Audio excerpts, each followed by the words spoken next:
And I'm back. This is part 2 of my response to Cameron's what I think is paper 1. I'm pretty darn sure. Okay. And I left off at this Capital One thing. Okay. Hacker Paige Thompson was able to access 140,000 social security numbers and 80,000 bank account numbers from one of America's largest banks. Nice details. Thompson achieved this by identifying a misconfiguration in Capital One's firewall. This is staggering to me because one small error in network security can lead to personal information of thousands of people at jeopardy. You've already said that, though, haven't you? People's hard-earned money is at stake. You've already said that.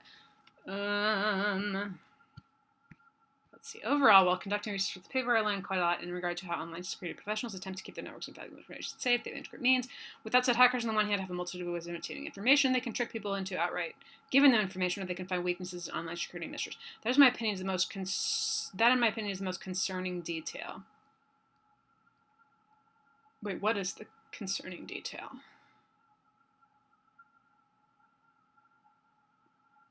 I don't know.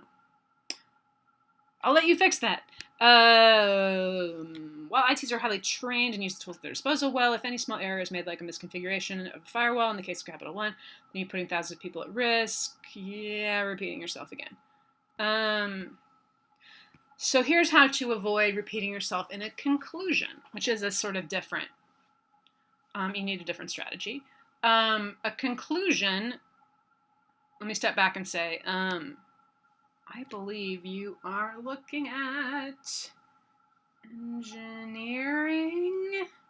Oh, you're IT, right? Of course, you're IT.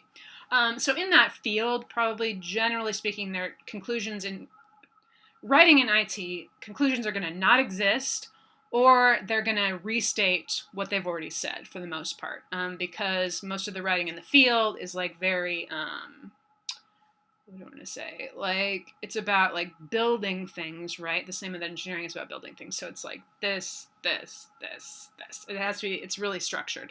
And like often there's only one way to like do it effectively, right?